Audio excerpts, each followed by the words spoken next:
करेंगे। आज के सेगमेंट में हम लोग पढ़ेंगे महात्मा गांधी का भारत आगमन से लेकर पूना पैक्ट तक। तो यहाँ पर जो डेट लाइन हम लोग आज यहाँ पढ़ना शुरू करेंगे वो हम लोग पढ़ेंगे 1915, देन 1917, 1918, 1919, 1920, 1922, देन 1930, 1931, 1932। ये हमारे पास पूरा जो ईयर का सेगमेंट है उसी के बारे में यहां पर हम लोग बात करेंगे।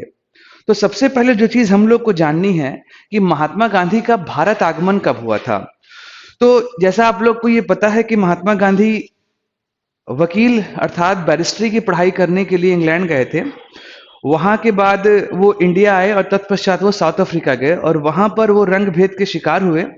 उसके बाद उन्होंने वहां पर रंग भेद के खिलाफ एक सत्याग्रह किया और उस सत्याग्रह में उन्होंने साउथ अफ्रीका में रंग भेद जो हो रहा था उसको समाप्त करने का प्रयास किया। 1910 में उन्होंने वहां पर टॉलस्टॉय फॉर्म की भी स्थापना की। इस पॉइंट को नोट करिएगा, कभी कभी एग्जामिनेशन में पूछता है।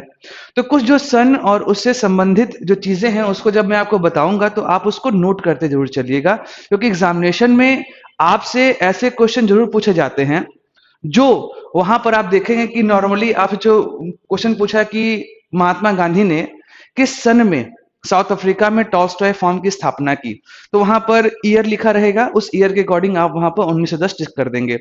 दूसरा पूछ सकता है कि साउथ अफ्रीका में टॉलस्टॉय फॉर्म की स्थापना किसने की, तो कई सारे ऑप्शंस वहां पे लिखे रहेंगे, वहां पर आपको महात्मा गांधी ऑप्शन जो है वो टिक करना रहेगा।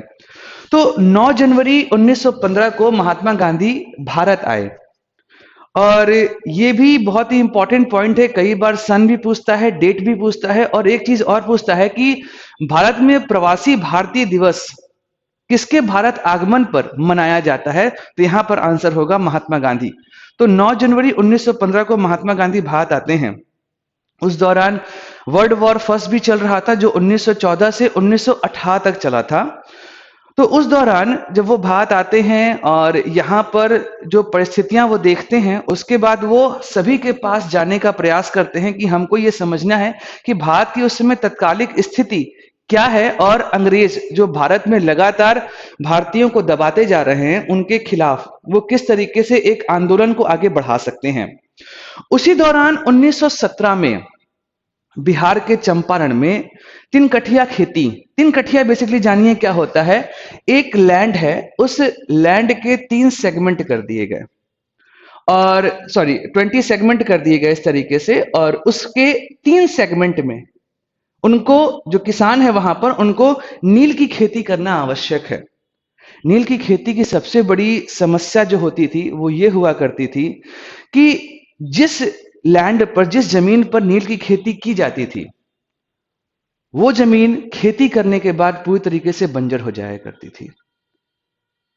बिहार के किसान ब्रिटिश सरकार की इस व्यवस्था से काफी परेशान थे क्योंकि उनकी स्थिति पहले से ही अच्छी नहीं थी और इस खेती की प्रक्रिया होने के बाद उनकी जो कंडीशन है, जो स्थिति है वो और खराब हो जाने वाली थी। किसानों ने आंदोलन कर दिया, लेकिन समस्या यहां पर यह आई कि वो आंदोलन संगठित नहीं था, उसे एक नेता की, एक नेतृत्व की आवश्यकता थी। वो नेतृत्व उन्हें मिले कहां से? तभी वहां पर चंपारण के एक किसान राजकुमार शुक्ला, नाम बहुत महत्वपूर्ण है, याद रखिएगा। राजकुमार शुक्ला को यह पता चलता है कि महात्मा गांधी का भारत में आगमन हो गया है। राजकुमार शुक्ला महात्मा गांधी से मिलने जाते हैं। वहां पर चंपारण में किसानों की जो स्थिति है उसके विषय में अवगत कराते हैं। महात्मा गांधी को यह भी लगता है कि यह एक सही समय है जब मैं भारत को समझ सकता हूं और भारतीयों की जो स्थिति है उसके विषय में जान सकता हूं। वो राजकुमार शुक्ला के साथ बिहार चलने के लिए तैयार हो जाते हैं और वहां पर उनको सहयोग मिलता है डॉक्टर राजेंद्र प्रसाद का, जो बाद में भारत के प्रथम राष्ट्रपति बने और साथ ही संविधान सभा के परमानेंट अध्यक्ष भी बने, स्थायी अध्यक्ष भी बने। तो उसके अलावा अनुग्रह नारायण सिंह भी उनके साथ थे, जो बाद में बहुत बड़े नेता बने और बिहार को प्रगति के रास्ते पे वो आगे लेके चले। तो राजकुमार शुक्ला के साथ वो वहां पहुंचते हैं और किसानों के जो समस्याएं थी उस समस्या को ब्रिटिश सरकार के सामने रखते हैं। ब्रिटिश सरकार उनकी मांग को नहीं मानती है। पहले तो वो ये प्रयास करती है कि महात्मा गांधी बिहार छोड़ के चले जाएं। कई तरह के उन्होंने, जो उनके पास इतनी ताकत थी वो लगाते गए, लेकिन महात्मा गांधी कहाँ मानने वाले। वो तो जब भी किसी समस्या के सामने अपने आप को खड़ा पाते थे तो उससे जूझने का प्रयास लगातार करते थे। अंत में ब्रिटिश सरकार उनकी बात मानी और किसानों से मिलने दिया। जब वो किसानों से मिलते हैं, उनकी स्थिति समझते हैं और ब्रिटिश गवर्नमेंट को जाके ये समझाते हैं कि क्या समस्या होने वाली है जो आपने 3 कठिया खेती यहां पर शुरू करने का प्रयास किया है। ब्रिटिश गवर्नमेंट एक कमेटी बनाती है, महात्मा गांधी भी उसके एक मेंबर बन जाते हैं। और उसके बाद ब्रिटिश सरकार जो उस रिपोर्ट को पाती है, जो वो कमेटी रिपोर्ट देती है, तो उन्होंने 3 कठिया खेती को समाप्त कर दिया, जो कि महात्मा गांधी के सत्याग्रह आंदोलन की पहली जीत थी। और ये बहुत ही बड़ा इवेंट है 1917 चंपारण सत्याग्रह। और 2 साल पहले इसका शताब्दी वर्ष भी मनाया गया है बिहार में। उसके बाद 1918, ये एक बहुत महत्वपूर्ण इवेंट। यहाँ पे 2 इवेंट आपको ध्यान रखने चाहिए। पहला अहमदाबाद मिल और दूसरा खेड़ा सत्याग्रह। अहमदाबाद मिल के विषय में जानिए कि उस समय वर्ल्ड वॉर चल रहा था, तो जितनी भी मिल हुआ करती थी, इंडस्ट्री हुआ करती थी, वो काफी ज्यादा समस्या में घिर चुकी थी। समस्या में जब वो सारी इंडस्ट्रीज घिर चुकी थी, इसकी वजह से जो वहां पर मजदूर काम करते थे उनकी स्थिति लगातार खराब होती जा रही थी।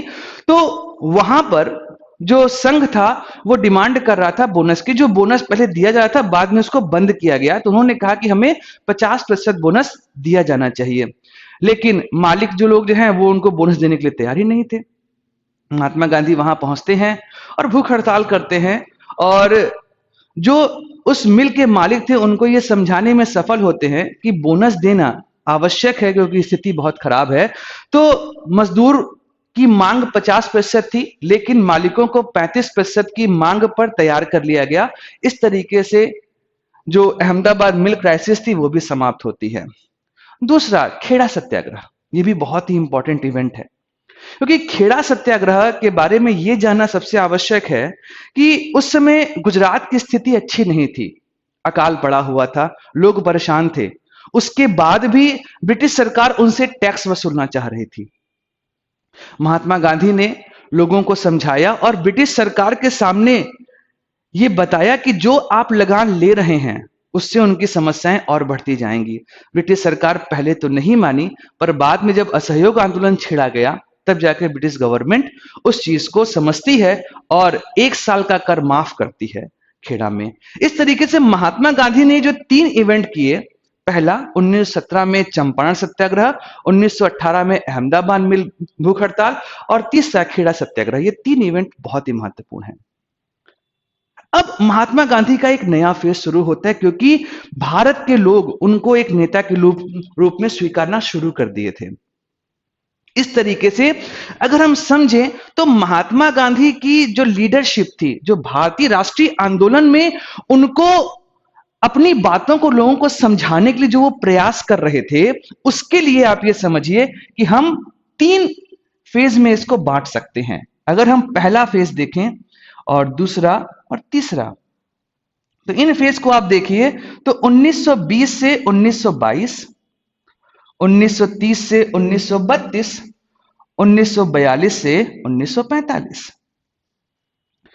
इन 3 फेज में आप इसको बांट सकते हैं। जो पहला फेज है वो है आपका नॉन कॉपरेशन मूवमेंट, असहयोग आंदोलन। 1930 से 1932 जो आपका है वो है सिविल डिसोबीडियंस मूवमेंट। और तीसरा 1942 से 1945 ये है क्विट इंडिया मूवमेंट, अंग्रेजों भारत छोड़ो। इन 3 इवेंट को अगर आप ध्यान से देखेंगे तो ये उनके संघर्ष को बताता है कि ये महात्मा गांधी का संघर्ष काल है। लेकिन आखिर इन 8 सालों में, इन 10 सालों में महात्मा गांधी ने किया क्या? फिर हम तो केवल इसी के विषय में जानते हैं। तो ये समझिए, इस दौरान महात्मा गांधी ने भारतीयों को एक सूत्र में बांधने का प्रयास किया। इसीलिए महात्मा गांधी का ये जो शांति काल है, इस शांति काल में उनके जो ऑब्जेक्टिव्स थे, उस ऑब्जेक्टिव को आप समझिए। पहला था महिला उत्थान, दूसरा दलित उत्थान, और तीसरा हिंदू मुस्लिम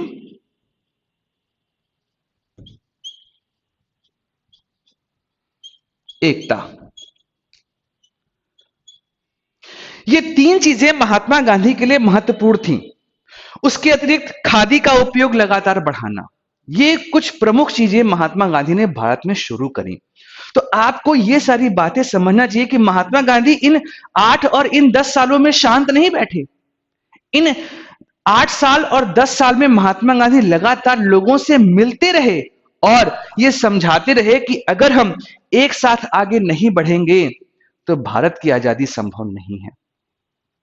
तो सबसे महत्वपूर्ण चीज यह है कि आखिर इन इवेंट को हम समझे कैसे, हम याद कैसे करें, जो एग्जामिनेशन के पॉइंट ऑफ व्यू से भी इंपॉर्टेंट हो।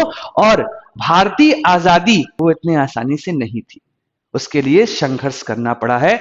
हमारे महान वीरों ने उसके लिए अपने प्राण गंवाए हैं।